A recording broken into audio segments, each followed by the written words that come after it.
Project पर जाने से पहले ये संदेश। ओवरलोडिंग करना यातायात के नियमों का उल्लंघन करना है और ये खतरनाक भी है। अपनी भी और दूसरों की जान की भी फिक्र कीजिए।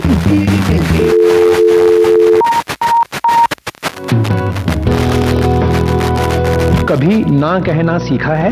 नहीं तो सीखिए ना कहना पॉलीथीन को, मोमी लिफाफों को। क्यों अहमियत दें उसे जो कि पेड़ पौधों, नदियों, पहाड़ों के लिए, जानवरों के लिए खतरा है। सभी मिलकर दुश्मन पॉलीथीन को अपने इलाके से खदेड़ें। ना तो पॉलीथीन में सामान लें और न ही दें। आए अपने घरों, गांव, कस्बों, शहरों से होते हुए अपने देश को स्वच्छ बनाएं। पॉलीथीन को ना कहें।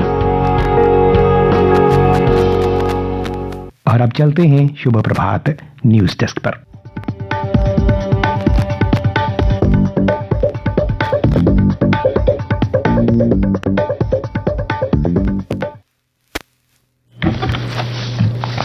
धन्यवाद संजीव। समाचार पत्रों की सुर्खियों के साथ आज मैं हूं न्यूज डेस्क पर रेडियो सखी माधवी। एक समाचार आज जो सभी समाचार पत्रों के प्रथम पृष्ठ की पहली बड़ी सुर्खी बनी है और प्रमुख दैनिक अंग्रेजी समाचार पत्र में भी ये पहले पृष्ठ में प्रमुखता लिए हुए है। पाकिस्तान प्रायोजित आतंकी साजिश के सिलसिले में राष्ट्रीय जांच एजेंसी NIA ने मंगलवार को जम्मू कश्मीर में 12 स्थानों पर छापा मारा। इनमें घाटी में 11 तथा जम्मू संभाग के पुंछ में एक जगह पर कार्रवाई की गई है। एक महिला समेत 2 लोगों को पूछताछ के लिए हिरासत में लिया गया है। मुख्य आतंकी संगठनों के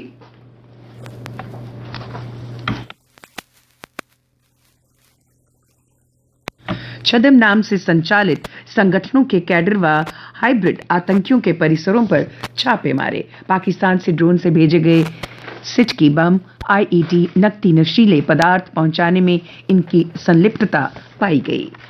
केंद्रीय गृह मंत्री अमित शाह ने न्यूज 18 नेटवर्क के एक इंटरव्यू के दौरान कहा कि पुंछ की घटना को नरेंद्र मोदी सरकार द्वारा बहुत गंभीरता से लिया गया है और आतंकवाद के किसी भी अन्य मामले की तरह एजेंसियां इसकी जांच करके इसे 100% हल करेंगी।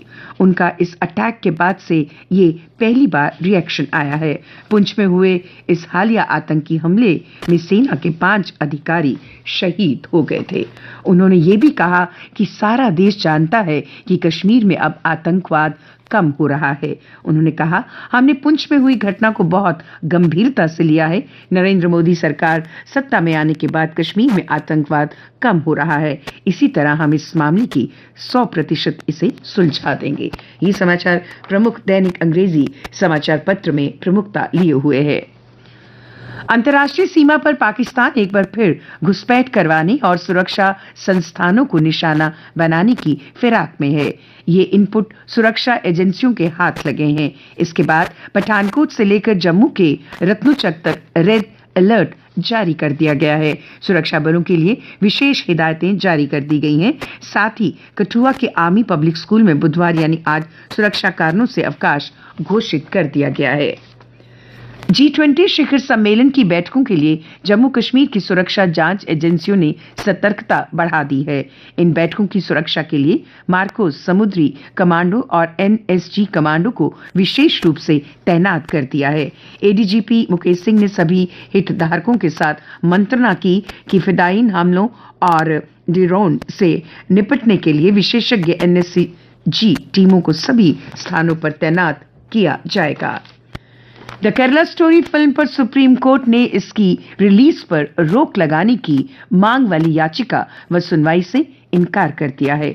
ये फिल्म केरला में महिलाओं के धर्मांतरण पर आधारित है। शीर्ष कोर्ट ने कहा कि सेंसर बोर्ड ने इसे मंजूरी दी है।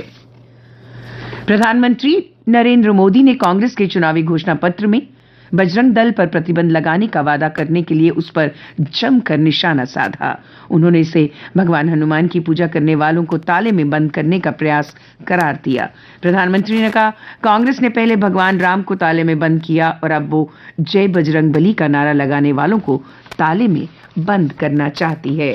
राष्ट्रवादी कांग्रेस पार्टी NCC अध्यक्ष शरद पवार ने पद छोड़ने का ऐलान कर दिया है। पवार ने पिछले हफ्ते कहा था, रोटी पलटने का वक्त आ गया है। अगर समय पर रोटी नहीं पलटी गई तो वो जल जाएगी। मुंबई में यशवंतराव चौहान प्रतिष्ठित में मंगलवार को अपनी आत्मकथा के दूसरे संस्करण लोक माजे संगति के विमोचन के बाद पवार ने पार्टी अध्यक्ष पर छोड़ने का ऐलान किया।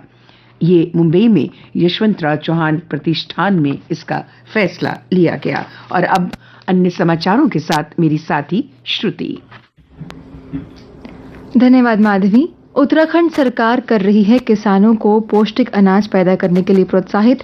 संयुक्त राष्ट्र महासभा ने प्रधानमंत्री की दृष्टि और पहल के अनुरूप वर्ष 2023 को अंतर्राष्ट्रीय मिलेट वर्ष घोषित किया है।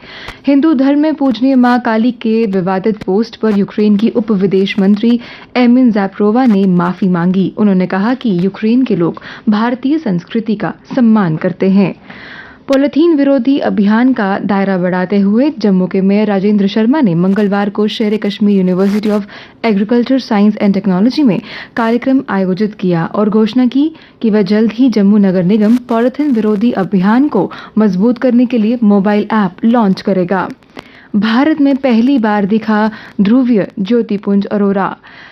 21 अप्रैल को सूर्य से लगभग 21 लाख किलोमीटर प्रति घंटे की गति से एक वृद्ध कोरोनल मास इजेक्शन पृथ्वी पर पहुंचा था। वह इतना सशक्त था कि इससे भारत के लेह में दिखाई दिया ये खूबसूरत नजारा। श्री अमरनाथ यात्रियों को बेहतर सुविधाएं देने की तैयारियां शुरू कर दी गई हैं। अब लखनपुर में दिख जाएगा हाईवे का हाल। भक्तों की यात्रा में नहीं पड़ेगा खल। यात्रियों की सुविधा के लिए लखनपुर, नगरोटा और कुंजवानी में लगाई जाएंगी डिस्प्ले स्क्रीन्स। आगामी 9 मई को भारतीय संसद में गुरुदेव रविंद्रनाथ टैगोर की जयंती पर होने वाले कार्यक्रम में राजकीय डिग्री कॉलेज की छात्रा नेहा कुमारी को वक्ता के रूप में चुना गया है।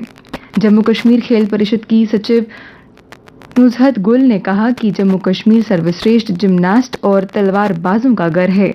युवा सेवा और खेल कॉन्क्लेव 2023 में खेल परिषद की सचिव ने खेल नीति की व्यापक रूपरेखा की आवश्यकता पर जोर दिया।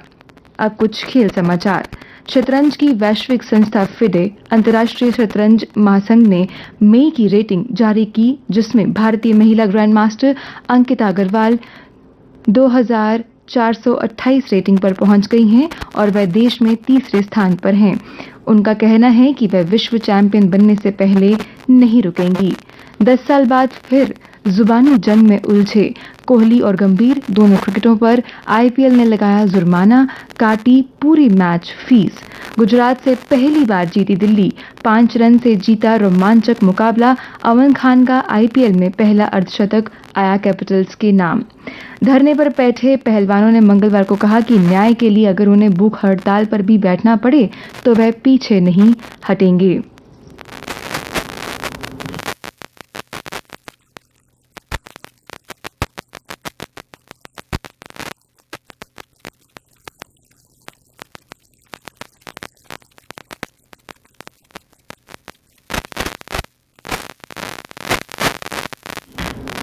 अब कुछ मौसम के बारे में बता दें।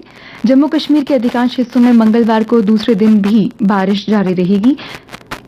इस दौरान कई पर्वतीय क्षेत्रों में बर्फबारी हुई। मई महीने में मानसून जैसी बहार और बर्फबारी से तपिश की बजाय ठंडक का एहसास हो रहा है।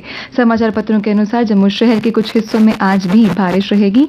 कल का अधिकतम तापमान 22.8 डिग्री सेल्सियस और न्यूनतम 16.8 डिग्री सेल्सियस रिकॉर्ड किया गया। आज सूर्यास्त 7:14 पर होगा और कल सूर्योदय 5:45 पर होगा।